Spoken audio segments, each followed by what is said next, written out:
అందరికీ నమస్కారం. మన జీవితంలో కొన్నిసార్లు కొన్ని ప్రశ్నలకు సమాధానాలు దొరకవు. అప్పుడు మనసు ఓ భరోసా కోసం వెతుకుతూ ఉంటుంది. అలా ఓ చెక్కుచెదిరిని విశ్వాసానికి కేంద్రంగా నిలిచిన ఒక అద్భుతమైన ప్రదేశం గురించి ఈరోజు మనం తెలుసుకోబోతున్నాం.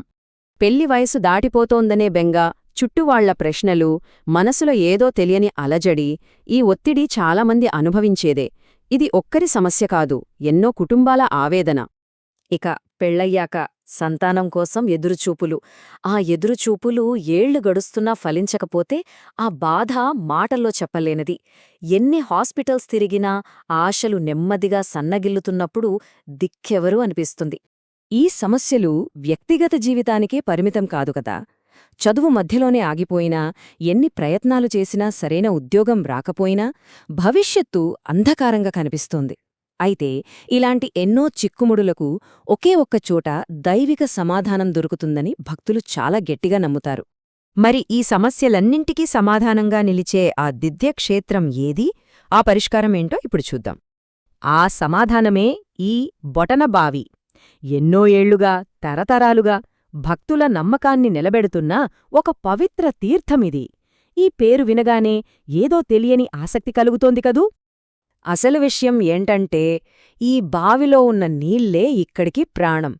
ఇందులో ఒక్కసారి స్నానం చేస్తే చాలు, ఎలాంటి కష్టాలైనా సరే తీరిపోతాయని భక్తులు గట్టిగా విశ్వసిస్తారు. సరే, ఇంత గట్టిగా నమ్మడానికి కారణమేంటి? అసలీ బావి వెనుక ఉన్న కథేంటి? దాని పురాతన మూలాల్లోకిప్పుడు వెళ్దాం. ఇది నిన్నో మొన్నో వచ్చింది కాదు. ఈ బావికి ఏకంగా 2000 సంవత్సరాల చరిత్ర ఉంది.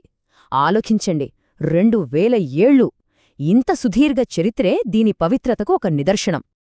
ఈ బావి ఎలా పుట్టిందనే దాని వెనుక ఓ అద్భుతమైన కథే ఉంది. పురాణాల ప్రకారం ఈ బావి సాక్షాత్తు శ్రీమన్నారాయణుడి నాభినుంచే పుట్టిందట. అంటే ఇదొక మామూలు బావి కాదన్నమాట, ఒక దివ్యమైన ప్రారంభానికి ప్రతీక.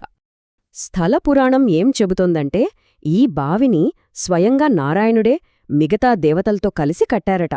అందుకే ఆ నీళ్లకు అంత శక్తి వచ్చిందని అంటారు. ఇంకో వింత ఏంటో తెలుసా?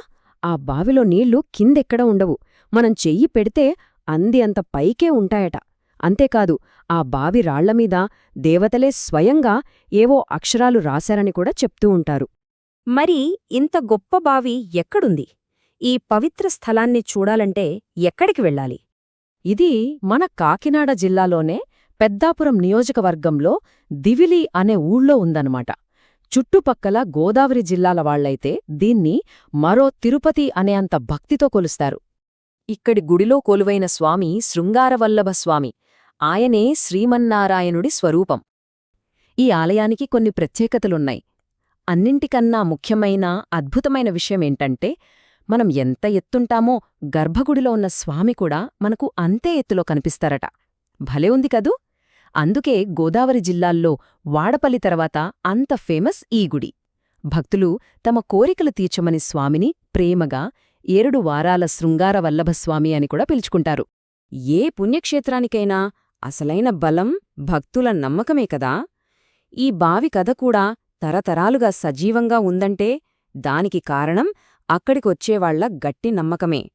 మరిక్కడికొచ్చినవాళ్లు ఏం కోరుకుంటారు? ఎక్కువగా పిల్లలు పుట్టాలని, పెళ్లి కావాలని, చదువుల్లో ఇబ్బందులు తొలగిపోవాలని, మంచి ఉద్యోగం రావాలని, ఇలాంటి సమస్యలతో వచ్చినవాళ్లే కనిపిస్తారు. ఈ బావిలో స్నానం చేస్తే అన్నీ తీరిపోతాయన్నది వాళ్ల అచంచల విశ్వాసం. ఇది కేవలం నమ్మడమే కాదు, ఫలితాలు పొందినవాళ్లు కూడా ఉన్నారు. చాలామంది కొన్ని నెలల తర్వాత మళ్లీ గుడికి వచ్చి, స్వామీ, మాకు పెళ్లి కుదిరింది, మాకు పిల్లలు పుట్టారు అని పూజారులతో సంతోషంగా చెప్పుకుంటూ ఉంటారట. ఇదక్కడ చాలా మామూలుగా కనిపించే దృశ్యం. అసలు పాయింట్ ఏంటంటే, 1000 ఏళ్ల నాటి ఒక ప్రదేశం ఈరోజు కూడా ఇంత పవర్ఫుల్గా ఎలా నిలిచింది? చరిత్ర, నమ్మకం, అవి నిజమయ్యాయన్న అనుభవాలు, ఈ 3 కలిస్తే ఒక క్షేత్రానికి ఎలా ప్రాణం వస్తుందో చెప్పడానికి ఇది బెస్ట్ ఎగ్జాంపుల్. చివరగా ఒక ప్రశ్న. ఒక ప్రదేశానికి ఉన్న శక్తి దాని 1000 ఏళ్ల చరిత్రలో ఉందా? లేక అక్కడికి వచ్చి తమ జీవితాలు మారాలని బలంగా కోరుకునే వేలాది మంది భక్తుల విశ్వాసంలో ఉందా? బహుశా ఈ రెండూ కలిస్తేనే అసలైన అద్భుతమేమో. ఒక్కసారి ఆలోచించండి.